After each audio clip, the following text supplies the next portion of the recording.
Hello everyone, this is Grandmaster Aleksandr Lenderman with the final recap video of the Marshall Chess Club Championship, which was recently concluded this weekend. Now, Marshall Chess Club Championship had a lot of very exciting games and numerous upsets, numerous brilliancies, and without further ado, let's go ahead and start with round one.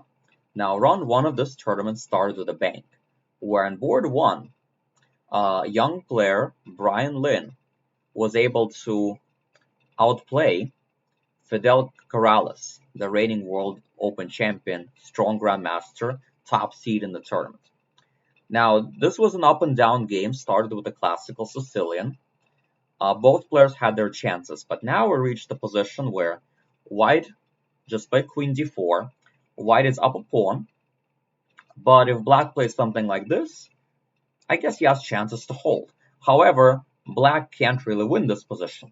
Now, Fidel being a few points higher rated, like a few hundred points higher rated, wants to win the game. So understandably, he wanted to keep the queens on the board. But this move turned out to be an absolutely huge blunder. So if you want, you can pause your video, try to figure out why is this move a blunder? What can white play here? Alright, if you need more time, keep the videos paused. The move was bishop d8 double exclamation mark. Well, maybe I'm over exaggerating, but it's winning the game because of the rook moves, simply taking the bishop. So black tried to complicate matters a little bit by counterattacking the queen, and here white can probably win in several different ways, but white chose the simplest option. Queen d5 takes, and now he can take with the pawn as well, but he decided rook takes d5, because if the rook moves, I just take the bishop, and after this takes, you take here, I take back, still attacking the rook, and then I save the bishop, and after this move, I just go rook b5, and white was able to convert this game with relative ease. So that game already jump-started the tournament, and actually ended up knocking Fidel Corrales out of the tournament because he literally withdrew from the tournament right after this game. The next game we'll take a look at is the game between Gran Xu and Andrew Tang. Now in this game, this was a topsy-turvy fighting game as well, and Andrew Tang was the second seed in the tournament. And Gran Xu is, around strong FM, almost IM level. Not sure exactly what his FIDE rating is, but I guess around 2300. And Andrew Tang is an established grandmaster. And Fidel Corrales is a reigning World Open champion. Andrew Tang is the reigning US Open champion. He played in the US Championship this year, right? So these two top seeds weren't just ordinary GMs. They were able to win big tournaments on demand with big prize funds and with a lot on the line. So they definitely are more than capable of dealing with pressure. And Andrew Tang is also known as Penguin GM online, who's a huge blitz and bullet specialist, especially bullet. In bullet, Andrew Tang is literally one of the best, maybe top 3 in the world, alongside players like Magnus and Hikaru and Daniel Roditsky. So he's really up there in bullet. Now this game was very interesting, and Gran Xu just played the move d5. So clearly intending on playing d6 and trying to make a very important pass pawn on the c file. Now in this position, it turns out black has only one move to try to save the game. So if you want to pause your video, you can do it now. The move would have been bishop f8. The idea is that after I trade the bishops, I take back with the king, and if you try to go d6, I take c7 and knight e7. Knight is in time to stop the pawn, and black is in good shape. So maybe white should not play d6, but then black is safe. Instead of that, black makes a very big mistake, huge blunder, bishop f6, which allows them to play d6, because of course this piece cannot be taken, because after d takes c7, Because white still has this bishop on the board, after knight e7, the only way to temporarily stop the pawn, we're just taking the bishop off, and then we're queening, and we're winning. So black had to play this sad move bishop d8, and white played another strong move g3, chasing away the knight to try to open up this e6 square. Black played knight e2, white played king f1, black played knight d4, dc7, bishop c7, knight d5. And it turns out black is simply not in position to be able to stop the pawn without giving up this bishop. Bishop takes g3, and now white played another very important precise move. White played the move knight to f6, exclamation mark. If you play fg and knight take on c6, black might have several pawns for the piece and some drawing chances. And if you go knight f6 now, you won't be able to take on h5 anymore because of king h6, forking the two knights. So what that means is that, there are some drawing chances. However, white's technique was absolutely flawless here. Knight f6 check first, and after king g7, then he takes. And he takes it with a knight. And now the point being, you still cannot take here because of c7. And after this, I end up winning a very important extra pawn. And now black only has one pawn for the piece. And the rest of the game, white was able to win without too much trouble. Black definitely had their chances, but at the end of the day, white was always winning, and white was able to get rid of the black's pawns and eventually trade the knights, and now there's no way to stop the pawn, and actually this is also a check, and white won a very nice game. Now, interestingly enough, Andrew Tang, after this loss, he also dropped out, even though both him and Fidel Corrales still could have had 5 out of 6 if they won all their games. But of course, in this very strong field, it's very hard to win all their games. And it's very unpleasant to lose to a player much lower rated. Now, this was already two games in a row where the player on board 1, playing black, the higher rated player on board 1 playing black, loses and then drops out of the tournament. So now, the question is, will the next player in round 3 will be able to withstand the curse of being board 1 with black and the higher rated? Well, we'll see shortly, but before we go there, I want to show in round 3 a very nice game that Daniel Johnston was able to win against Nico Chasin. Now, Daniel Johnston was having a tournament of his life. Daniel Johnston is a player who's a master. He's been a master for quite a while, around 2200 USTF, only around 2000 FIDE. But he was having a sensational tournament. So he won round one against the lowest rated player, or one of the lowest rated players. But then round 2, he upset a very big player, Brewington Hardaway, who just had a very nice streak. Shout out to him. He just became an IM, 2400 FIDE. He got a GM norm, got his FIDE rating all the way up to 2435.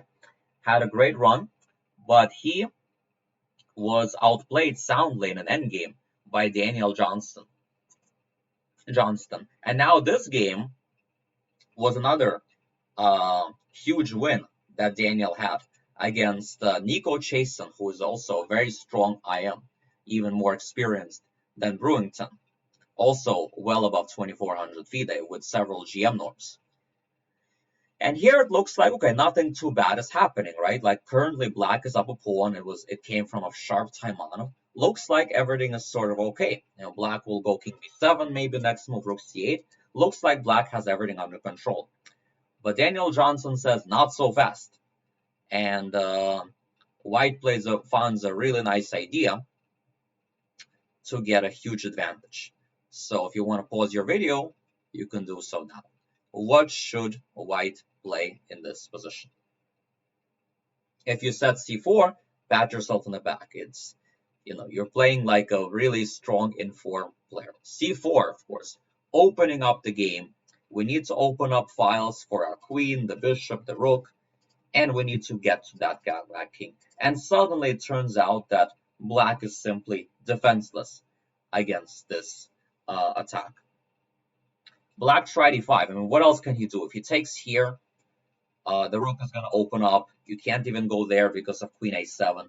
And suddenly, it's just very bad for black. King d7 may be a try, but after queen a7, here, takes, and you can play rook c1, you're actually going to lose a piece on this file.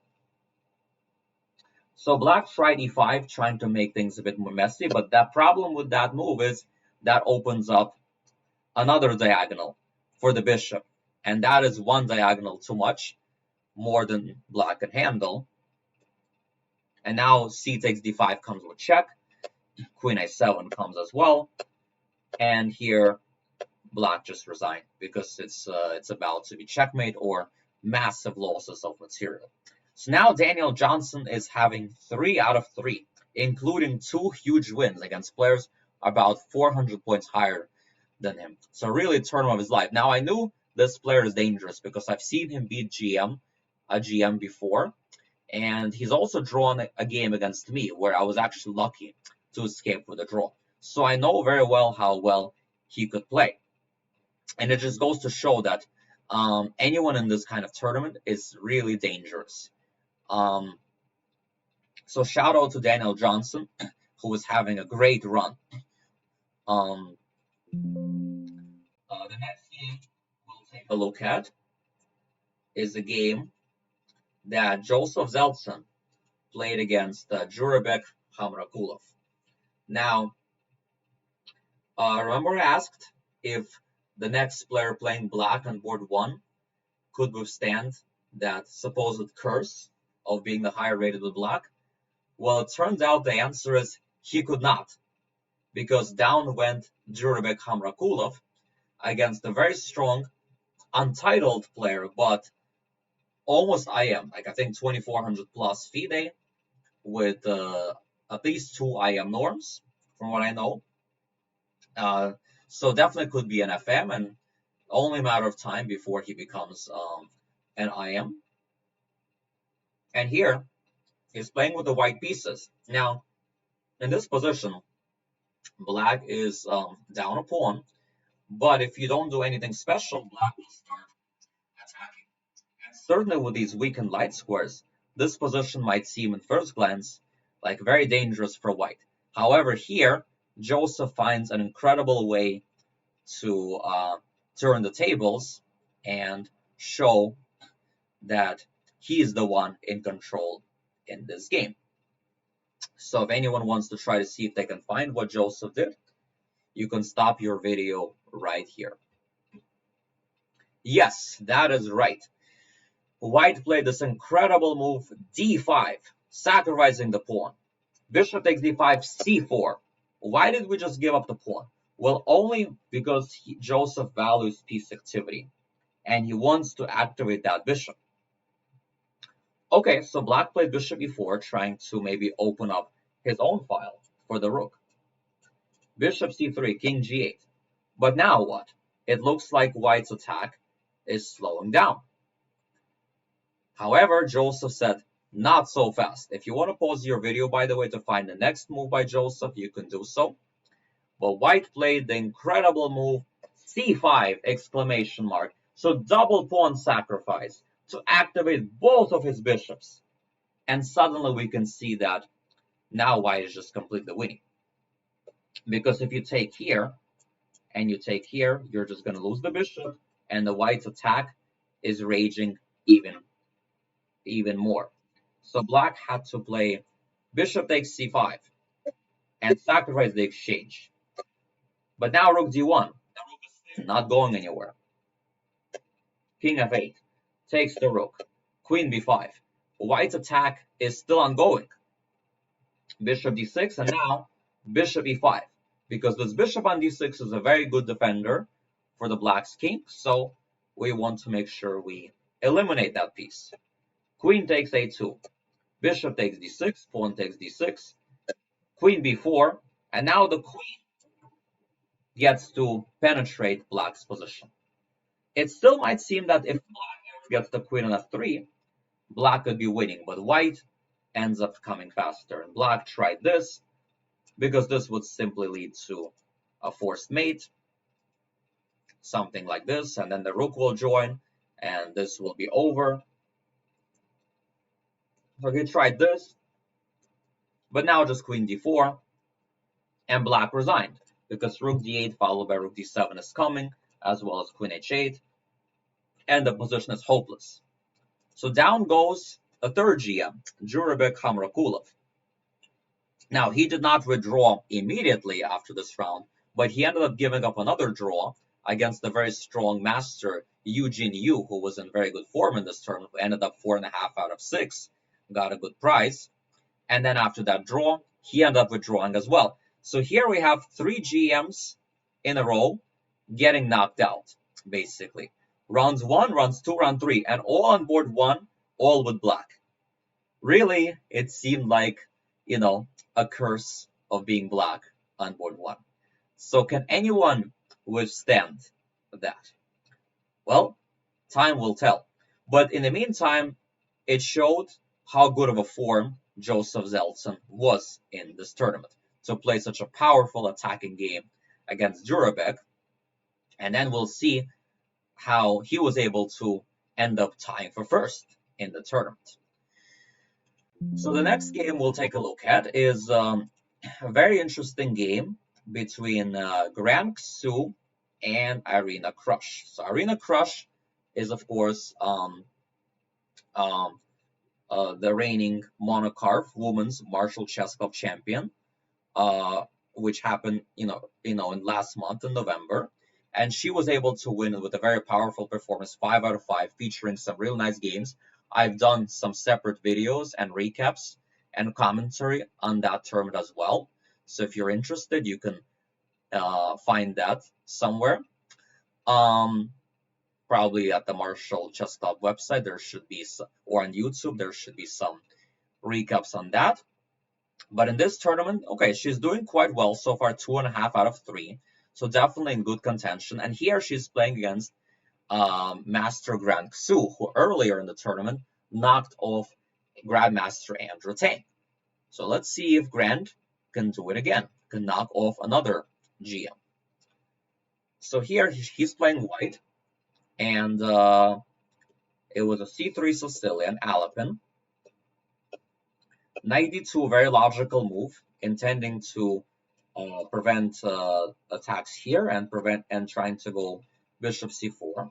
Black played knight c6. Now, as far as I know, in the c3 Sicilian, whenever knight c6 is played, very often dc could be played. But white played another very interesting move, bishop c4. And here, Irina played a very logical move, bishop takes f3. The point being, of course, that if I take here, everything gets traded, and the position will be a roughly equal endgame. And if you, of course, you cannot take with a knight because queen c4. So what does white do? Well, he also doesn't want to take with the pawn, because I guess the queen moves somewhere, and you have weak pawns, right? Because white played knight bd2, not to take back with the pawn. So what did white do? Well, white found a very creative move, queen a4. Now, if he wanted to move the queen, it would have been more accurate to play queen b3. However, queen a4 looks like a very logical move, pinning the knight, then trying to recapture next move. And it seems like, it's a great move for white. And actually in the game, it turned out to be a great move. However, when I was doing live commentary, the engine immediately showed what the problem with the queen a4 move was. And black has an amazing resource, which sort of turns the tables and gives black a big advantage. And I have a feeling both players missed it. It's a very non-obvious move. So if you want to try to see if you can find the move that both strong players missed in this game, you could try to do so now. All right, if you need more time, keep your videos paused. The move is the incredible move, bishop to d1. Bishop to d1. Wow, what an incredible move. Such an invisible move, right? Just like, it's hard to even consider such a move. Like, what on earth does this move? But concretely, it just works. That's why in chess, it's so important to look always at checks, captures, threats. And it turns out that I can go bishop takes d5, and after bishop a4, black here controls the position up a piece. And if queen takes d1, we have queen takes g2, black is up a pawn and keeps a huge advantage in the game. Well, black missed the move. Black played queen d7. And later on, white was able to retain the advantage. Although the game was never that clear. For example, later in the game, black tried a very interesting piece sack. Because, of course, if you don't sack the piece, there's going to be knight d4, and rook takes d4, and white is a little bit better in this endgame with the bishop pair and a 3-on-2 on this side of the board. So black decided to unbalance the game, and it was a very good choice by Irina, but unfortunately for Irina, she did not follow it up the best way. The best way to play was something like knight c5, rook d6, bishop f6. However, Irina played bishop c5 and rook d6, and after a few more inaccurate moves, white ended up consolidating, getting the king on c8, and then white ended up being better because he has a 3-on-2 advantage on the queen side, and eventually, after many moves, white ended up making good use of this 3-on-2. After many moves, white ended up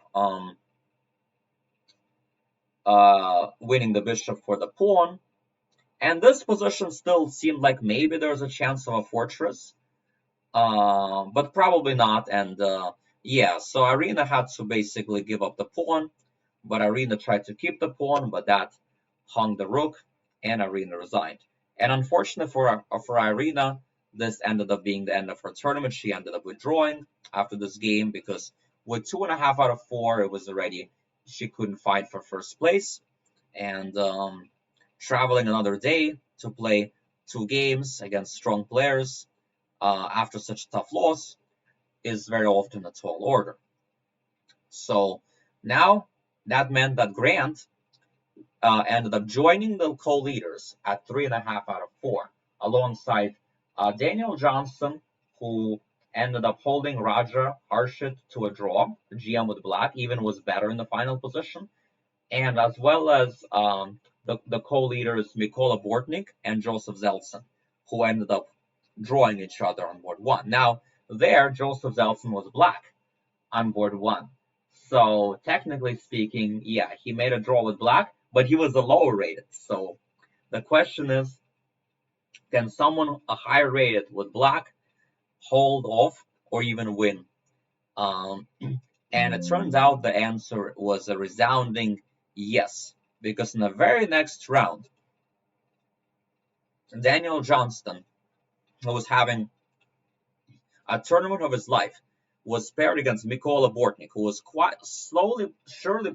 who was quietly having a great tournament himself, while all the other IM's GMs were basically getting upset left and right, kind of like an upset city.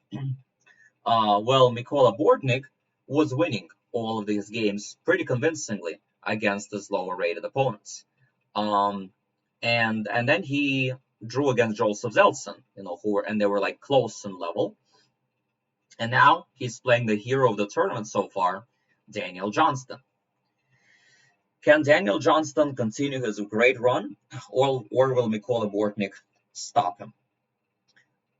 Well, let's see how the game went. So Mykola Bortnyk played a very aggressive opening, the Pierce defense. And Mykola Bortnyk is known to play slightly offbeat openings. Very aggressive player. And here, I would say white's most sensible way to play would be rook d1. And then maybe knight f3, bishop e2 castle, and playing a simple, normal game with maybe a slight plus. But instead of that, white went for the aggressive castles long and went for the attack. Now, in general, going for an attack after just playing h3, to me, doesn't make too much sense, because then when you're going to go h4, white will end up losing some tempi. As you'll see when we go over the Zachary Tanenbaum game against Joseph Zeltsan, that was a factor there as well. So black probably has a decent position here. White did end up playing h4, and here after b5, white made a huge mistake here. White should just play a move like knight h3 and g4 or g4 with a very messy, unclear game. But here white decided to take on b5, which is a huge mistake because it opens up the c file and it also invites a4, a3 plan. And suddenly, before you know it, black's attack is steamrolling, and black ended up being close to winning very quickly. Black here found a very nice idea, knight a2, and basically crashed through the attack, while these pieces are just simply not playing. And in 22 moves, the Cinderella story came to the end, and Daniel Johnston was knocked off. And what was interesting is that Daniel Johnston took a draw in a much better position, in a final position against Raja Harshit. And unfortunately, after that, on the last day, he ended up losing not just this game, but also the last round game to Grand Ksu. So I guess that's the lesson for all of us. Better not to take draws from good positions, because when you're riding high and when things are going well, you have to really take advantage of that to the maximum, because it could end very quickly before you know it. And meanwhile, Mykola Bortnyk wins a huge game. Now, also winning a huge game was Joseph Zeltsan, knocking off Grand Ksu in a very nice game, which we won't really have time to look at. But now that meant we have two co-leaders, Mykola Bortnyk and Joseph Zeltsan with 4.5. And close behind is Raja Harshit, the only GM remaining who did not withdraw, who had a steady tournament. He took a half-point bye. He made one draw with Daniel Johnston, but he won all his other games. And he's, in contention. If he can win the last round against Mykola Bortnyk, he might tie for first or even win the tournament. Now, without further ado, let's go ahead and see how that game went. And that game was, now, I'm not going to go over this game in as much depth here, since I recapped it in annotations on Marshall Spectator. But basically, Raja wasn't a must-win. Mykola just needed a draw. Of course, if Mykola wins, he probably wins the tournament. And he goes with the trusty Alekhine defense, which Mykola has played numerous times. Now, interestingly enough, Raja Harshit had a similar situation a few weeks ago in his last tournament against none other than myself, where I was not able to hold off Raja Harshit to make a draw, and he ended up overtaking me, and he ended up tying for first instead of me. Let's see if Mykola can do what I was not able to do just a few weeks ago.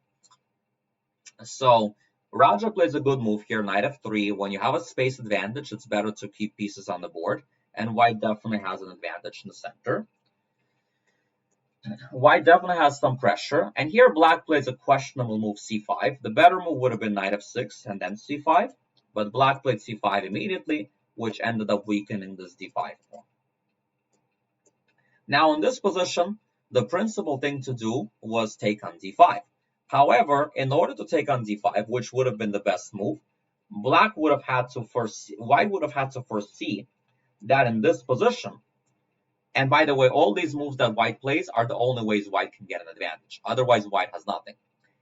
White would have had to see an incredible resource here, which understandably, both players, missed, ahead of time. So what should white do here? If you need to pause your video, you can do so now. White has this incredible move, queen a2. If bishop takes, queen takes, and then suddenly white is simply winning on the g7 square. Quite an incredible move, right? It's even hard enough to find it here, let alone to foresee it here, right? Especially when you have all these other pleasant options that you can choose from, like knight b5, or the move that was played in the game, which was rook to e7. Black played queen c6, knight b5. Now here, Mykola played also an inaccuracy. What do you guys think black should do in this position?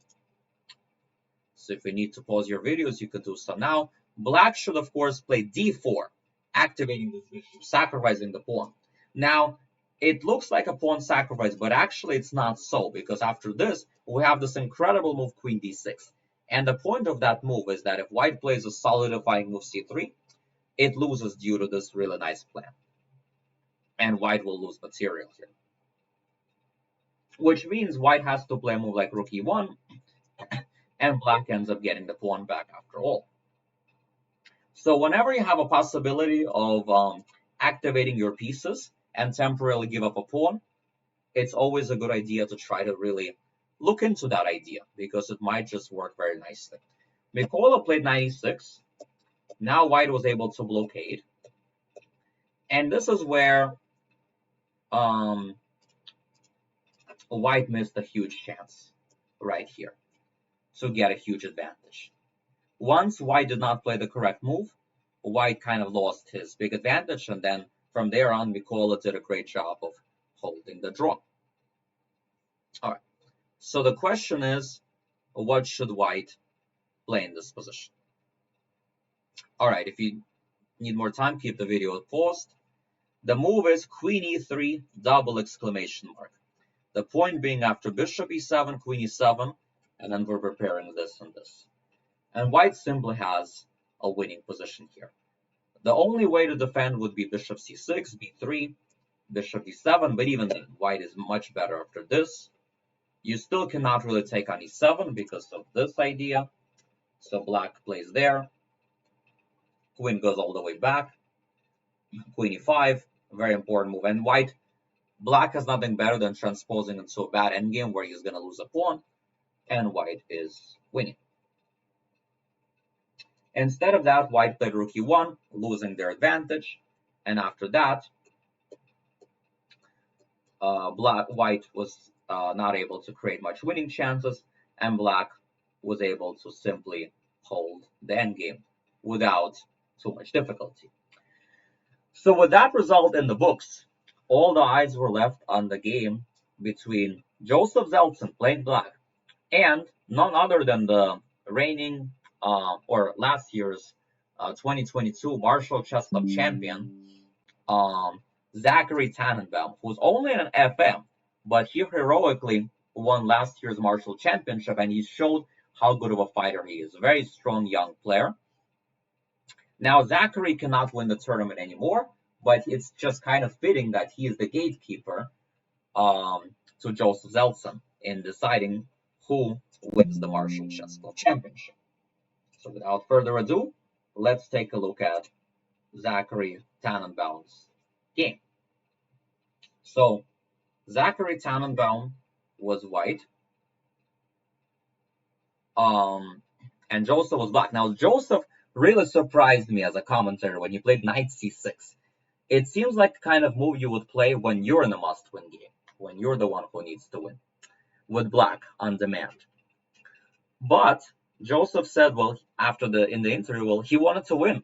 He did not want to, tie for first, which, if he drew, that might have happened, right? Like, he couldn't win clear first because it's guaranteed that somebody between Raja, Harshit, and Bortnyk would be at least 5 points. And Joseph wanted to try to win clear outright. He decided, play for a win. Rather than play his main stuff where white has good chances to, somewhat dry out the game and maybe play something risk-free. 96, going for a full-fledged fight. Will that backfire? Well, time will tell. D6. Now in this position, white again went for this h3 strategy, which I'm not really so sure about that in conjunction with castles long. Now here, I think the safer option would have been to castle short. But here, Joseph went into a long tank and decided to go for the principal move b5, going for b4. Now, it seems like it's a good move, but however, white ends up actually better in all the lines here. Not going to go over in too much depth here because I covered all of that in the Spectator. However, after b4, white found some incredible moves to get an advantage. The only sequence of moves that led white to an advantage. So if you want to try your luck and trying to play as well as the former last year's Marshall Chess Club champion, you can pause your video now. The first move is the incredible move Bishop b5. Okay, this move is relatively simple. It takes knight here. However, what to do after Bishop d7? Seems like nothing special's happened. However, White has a follow-up. Takes, Queen d5. So that threatens Bishop c6. It stops the Queen a2. If Rook c8, you go there. But what about Queen c7? It seems like Black just simply has everything completely under control. However, it turns out appearances could be deceiving, and White finds an incredible move here to get a huge advantage and a huge initiative. What should White play? You can pause your video. White finds this incredible move, e5. And the incredible thing after e5 is that after de, you actually follow it up with a relatively slow move, rook d8, rook d2, just simply getting the last piece in the game. Quite amazing stuff, I would say. And it really looked like Joseph Zeltsan is about to go down, and Mykola Bortnyk will become a clear winner. But not so fast, because here, after Queen c4, Rook c8, White did not play the natural Rook d1, which would lead White to a winning position. Something like this, and White would be up a pawn in a winning position. Or another move, Black tries Queen a5, which loses cutely to Queen b3. Here, takes, Queen a4, double exclam, and Rook d8. So Black instead, so White instead played this and this. Now, this looks like it's also winning. However, I'm pretty sure Zachary overlooked Black's next move. So what do you think Black should do in this position? If you need some time, pause your video. Yes, the good old backward knight move, knight b8. And suddenly, if Queen a5, Queen d7, Black defends everything, and Black is completely fine. And they ended up transposing into the very interesting endgame, which I won't really have time to go over that one in depth. I covered that pretty deeply in Marshall Spectator. But basically, after a few more twists and turns, the game ended up becoming a draw, which meant that at the end of the tournament, we have two players tied with 5 out of 6, Joseph Zeltsan and Mykola Bortnyk. So who will become the Marshall champion? Well, the Blitz playoff is about to decide. Now, in the Blitz playoff, the way it would go is you would play 3 plus 2, 3 minutes, 2 second increment. And then if that's tied, they would play an Armageddon, where White would have 5 minutes against 4 minutes. Black has 4 minutes, no increment, and White needs to win. Draw means Black wins. And in this first game, now this game was really topsy-turvy, and Mykola Bortnyk was playing White. And in this position, if Black plays practically any move, like h3 or Bishop g1, Black is just simply winning. But unfortunately for Joseph, he found the only way to lose the game. Played King b7. Seems like logical, Bishop d6, and then you're winning. But now, White came up with this incredible idea, e6, turning the tables, threatening e7, and here Black's time ran out, but White is suddenly completely winning. So really amazing swindle here by White. Now, it seems like after such a blow, it's very hard to recover. But then an incredible thing happened in round 2. Now, Joseph Zeltsan is in a must-win game. And the game did not go well for him. So he's down 2 pawns here. He's down on the clock. Things are definitely not going well for him. And he needs to win, among other things, right? So it's definitely not looking very good. So Zeltsan tries last-ditch attempt, knight to b5. And here, Bortnyk, they thought he's already winning, and he thought he's playing the move that will make Joseph resign, and play the Queen b2 blunder, double question mark. Now it seems like if you go knight c7, I go Queen d2 or even Queen b6, and I'm winning. But then a shocker came, Bishop to c3, suddenly attacking the Queen, threatening mate, and suddenly white turns the tables. So two quite incredible swindles in a row by first Joseph, first Mykola losing from a winning position, winning from a losing position, and then Joseph winning on demand from a losing position. Just incredible stuff. But I guess it's justice that this match gets to Armageddon. And then Armageddon was also an incredible fight.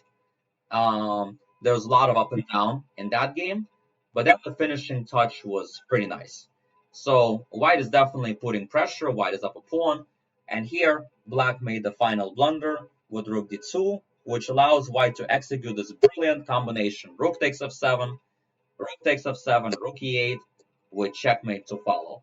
And of course, if queen f7, you have rook f7, queen d2, and white is winning. So with that exciting finish, Mykola Bortnyk becomes the Marshall Chess Club Championship. Congratulations to him for becoming a Marshall Chess Club champion. Really well deserved. He played really powerful chess throughout the tournament. Hope you all enjoyed the recap. This has been Grandmaster Aleksandr Lenderman. And I'll see you all next time.